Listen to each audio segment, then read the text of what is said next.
Hi guys, welcome back to my channel. So today I want to talk to you about some drugstore brands that you might not know are cruelty-free. So we talk a lot about cruelty-free products on this channel. We also talk a lot about drugstore products on this channel.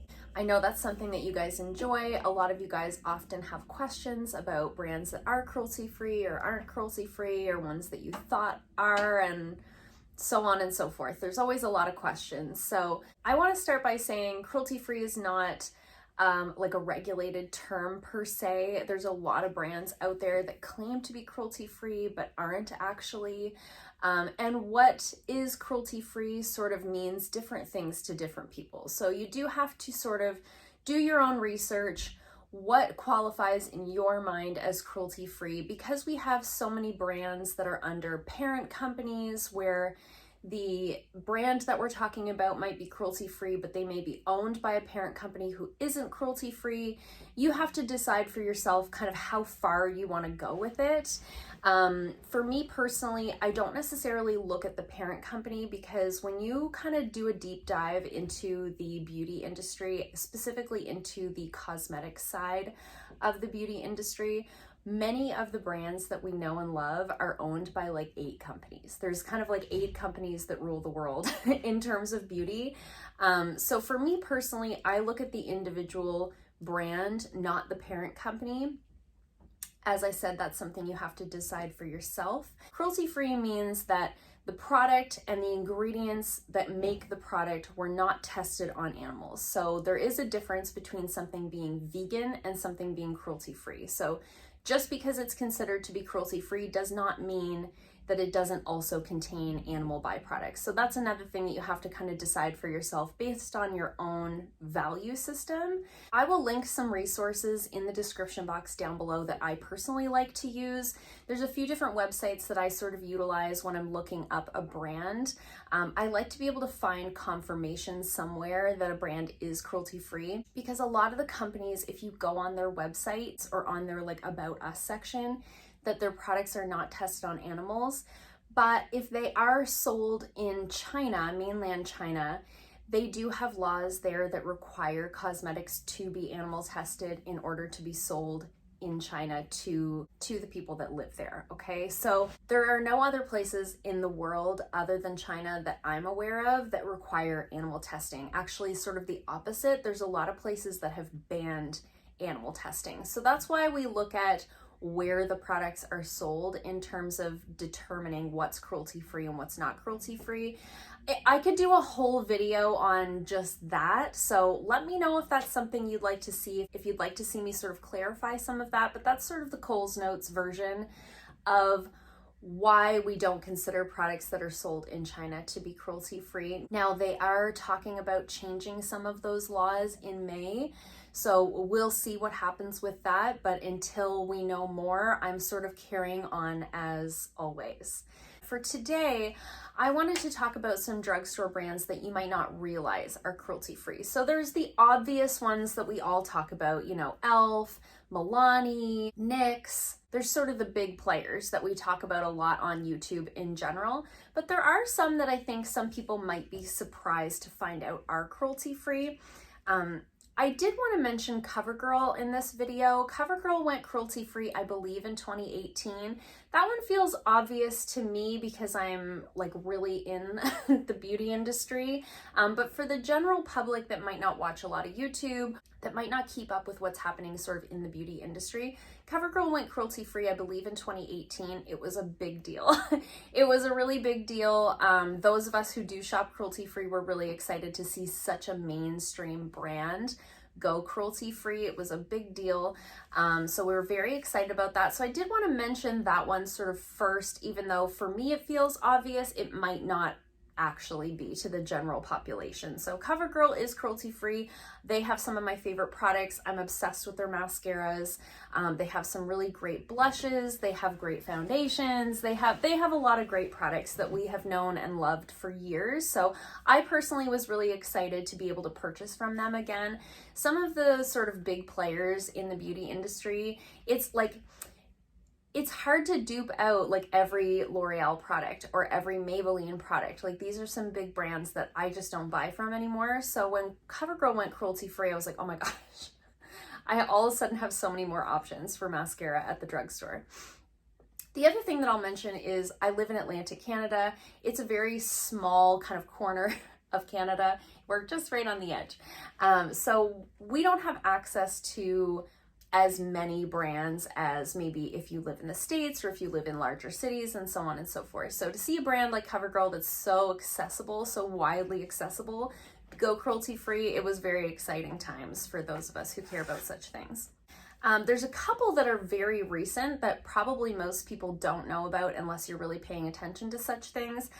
EOS just went officially cruelty free. It's all been confirmed. So EOS carries those the lip balms that are like in the big circle thing.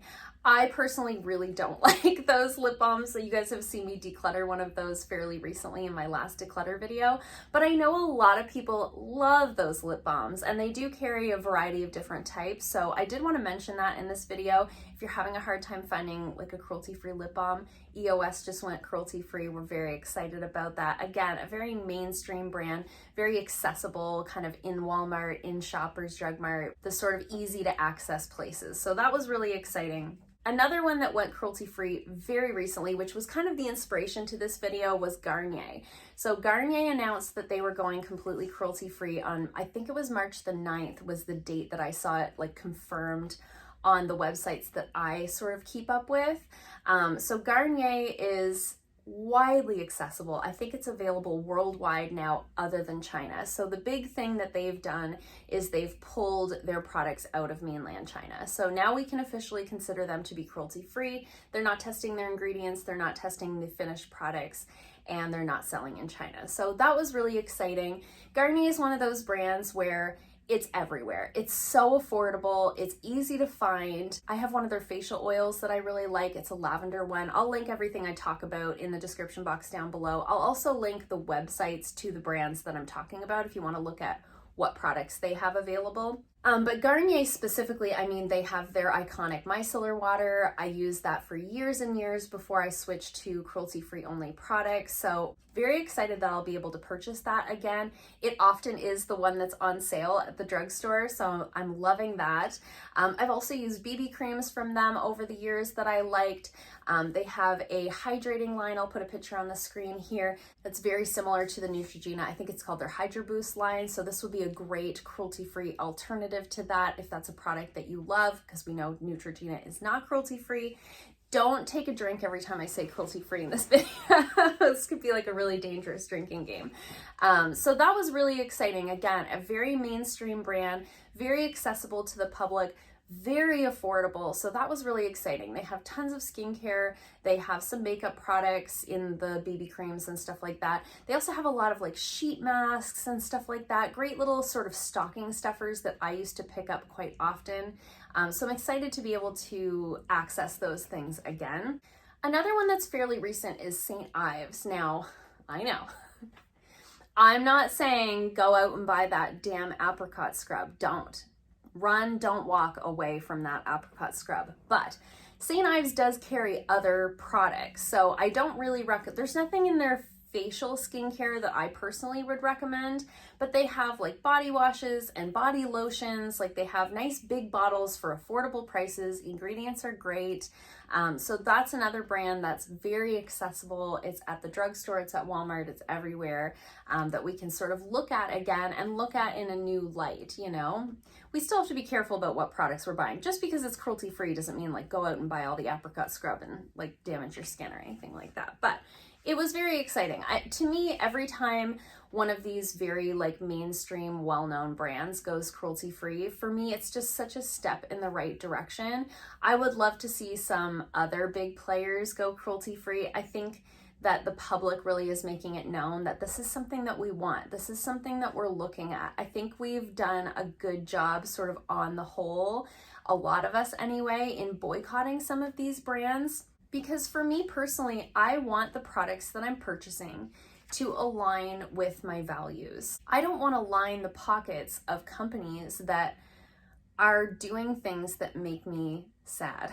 You know, it just, you're voting with your dollar. You know, if you don't like something that a company is doing, or you don't like sort of a direction that they're going, don't purchase from them anymore. So another brand that I wanted to mention was Shea Moisture. So Shea Moisture is, I believe, a Black-owned brand. They're available at Walmart. They're available at the drugstore. Their prices are a little bit higher than your average, like the Garnier hair care products, but the quality is very good. And they make some really nice detanglers. They make some really nice like hair treatments.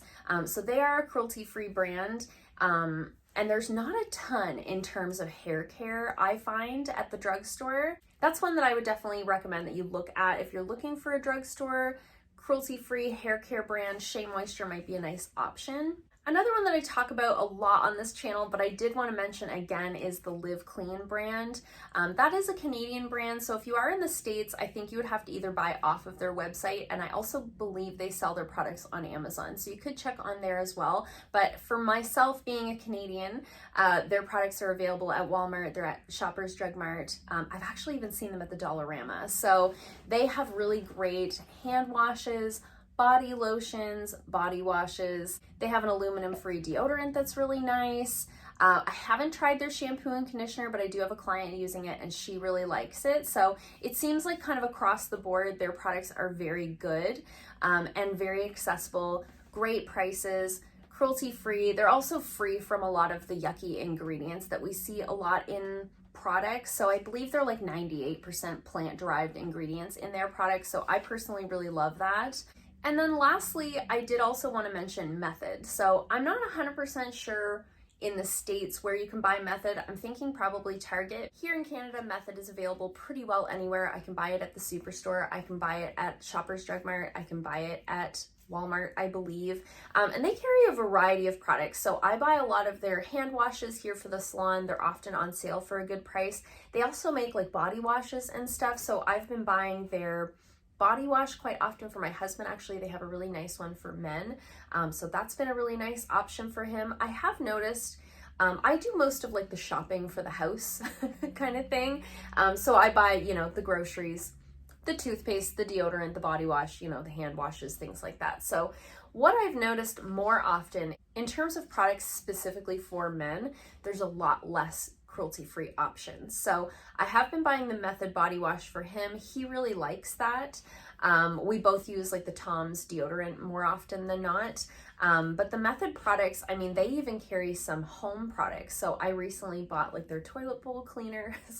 It was on the grocery list, and I'm kind of at this point where for me, buying cruelty-free has been quite a journey. I made the decision a couple of years ago that I wanted to transition. I have a lot of products in my collection, so of course I'm still working through some things that are not cruelty-free, but sort of going forward, I'm trying to, anything that I purchase with my own money, I'm trying to only purchase cruelty-free products. So this year, and I've been very successful with that in like hair care, body care, makeup. But at the beginning of this year, I made the decision that I wanted to start transitioning some of like my home products as well. So for example, when we ran out of toilet bowl cleaner, I bought the Method one knowing that it's cruelty-free. I've been buying a lot of their like all-purpose cleaners, stuff like that. So that's been a really great option because those products are so accessible. They are a couple of dollars more than like the generic sort of cleaning supplies and stuff like that, but I've been very happy with being able to find those options. That's part of the reason I wanted to do this video today. I wanted to sort of share some of this information that I have found. So Method is a great brand. They've got a lot of options. They've got a lot of different products sort of in their repertoire. So definitely one to look at if you're interested in replacing some of those products for yourself as well. So those are some drugstore brands that you may not have known are cruelty-free. I'd love to hear from you guys down in the comments. Were you surprised by any of these, or were you like, yeah, Jamie, we knew all of this? I'd love to hear from you down below. I'd also love to hear if you'd like to see sort of an opposite version of this, brands that you thought were cruelty-free that actually aren't. I'd be happy to do that for you guys as well. If you have any questions about anything we talked about today, comment down below. I'm happy to answer anything that I can. I will link some resources in the description box if you want to do some of your own research on some of these things that we talked about today. I hope you guys like this video. I want to, I love doing empties. I love doing Shop My Stash. I love doing, those sort of fun, just like talking about makeup kind of videos. But I also want to incorporate some of these a little bit more educational types of videos to sort of spread awareness if I can, and maybe to help you guys to, as I said earlier, speak with your dollar. Spend your money on brands that align with your personal values and ethics. I think that's really important. So I hope you guys liked this video. If you did, give it a thumbs up. If you haven't already, please subscribe, and I'll see you guys soon in another video. Bye.